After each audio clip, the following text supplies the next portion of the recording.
ഇപ്പോൾ കനത്ത മഴയിൽ കണ്ണൂർ പനോന്നേരിയിൽ മണ്ണിടിച്ചിലുണ്ടായി. ഇരുന്ന വീടിൻ്റെ മുറ്റത്തെ സംരക്ഷണ ഭിത്തി ഇടിഞ്ഞു വീണു. കല്ലും മണ്ണും സമീപത്തെ വീട്ടിലേക്ക് പതിച്ചു. അപകടമുണ്ടായി. സജോ ദേവസ്യ കണ്ണൂരിൽ നിന്ന് വിവരങ്ങൾ നൽകും.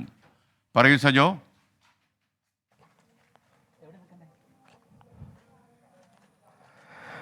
എസ് കെ, നമുക്ക് ഈ ദൃശ്യങ്ങളിൽ കാണാം. ഞാൻ കണ്ണൂർ പനന്നേരി എന്ന സ്ഥലത്താണ്. ഇവിടെ നിർമ്മാണത്തിലിരുന്ന ഈ വീടിൻ്റെ മുറ്റത്തിൻ്റെ സംരക്ഷണ ഭിത്തിയാണ് ഇടിഞ്ഞ് മറ്റൊരു വീട്ടിലേക്ക് പതിച്ചത്. കല്ലും മണ്ണുമൊക്കെ നമുക്ക് ഈ ദൃശ്യങ്ങളിലേക്ക് തന്നെ പോയാൽ കാണാം.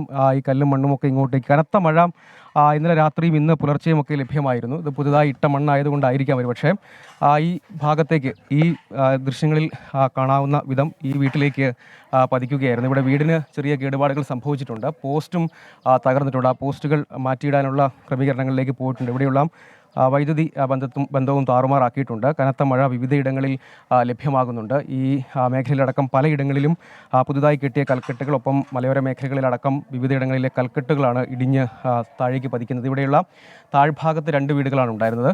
ആ വീടിന് മുകളിലേക്കാണ്, വീടിൻ്റെ ഒരു ഭാഗത്തേക്കാണ്. ഭിത്തിയിലെ ചില ഭാഗങ്ങൾ തകർന്നിട്ടുണ്ട്. ചിലയിടങ്ങളിൽ വിള്ളൽ വീണിട്ടുണ്ട്. ഇവിടെയൊക്കെ നമുക്ക് ദൃശ്യങ്ങളിൽ കാണാം. ഈ വീടിൻ്റെ അടുക്കളയുടെ ഭാഗത്തേക്കാണ് വീണത്. ഇവിടെയൊക്കെ ഭിത്തി മറ്റും തകർന്നിട്ടുണ്ട്.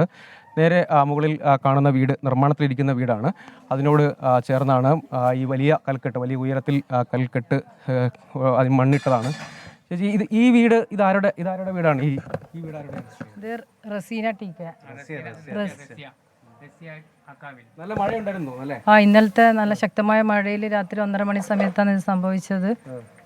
ഇതിപ്പോൾ ഈ വീട് എടുക്കുമ്പോൾ തന്നെ ഇവരോട് ഈ വീട്ടുകാർ കുറേ പ്രാവശ്യം പറഞ്ഞു ഇത്ര ഹൈറ്റിൽ പോകുന്നത്. ഇവർ മണ്ണിട്ട് നിറച്ചതാണല്ലോ മണ്ണ്. അപ്പോൾ 3 പോസ്റ്റും മറിഞ്ഞു വീണിട്ടുണ്ട്. അപ്പോൾ അത് ഇലക്ട്രിസിറ്റിക്കാർ പോസ്റ്റ് എടുത്ത് മാറ്റുന്നുണ്ട്. അപ്പോൾ വീട്ടിൽ നല്ല ഭീഷണിയുള്ള ഉള്ളിലെല്ലാം ഇതെല്ലാം മതിലെല്ലാം പൊട്ടിയിട്ടുണ്ട്. ഇതെല്ലാം ഈ വീടിൻ്റെ കുറേ ഭാഗങ്ങൾ തകർന്നിട്ടുണ്ട്. വലിയ തോതിലുള്ള കേടുപാട് സംഭവിച്ചിട്ടുണ്ട്. വലിയ തോതിൽ മണ്ണിടിഞ്ഞ് തൊട്ടപ്പുറത്തുള്ള വീടിനും സമാനമായ രീതിയിൽ കേടുപാട് സംഭവിച്ചിട്ടുണ്ട്. ഒരു പോസ്റ്റ് മറിഞ്ഞ ആ വീടിൻ്റെ മുകളിലേക്ക് വീണിട്ടുണ്ട്. ഈ മണ്ണ് നീക്കം ചെയ്യാനുള്ള പ്രവർത്തനങ്ങളിലേക്ക് കടക്കുന്നുണ്ട്. പോസ്റ്റും മറ്റും KCB ഉദ്യോഗസ്ഥരും മറ്റും എത്തി നീക്കം ചെയ്യുന്നുണ്ട്.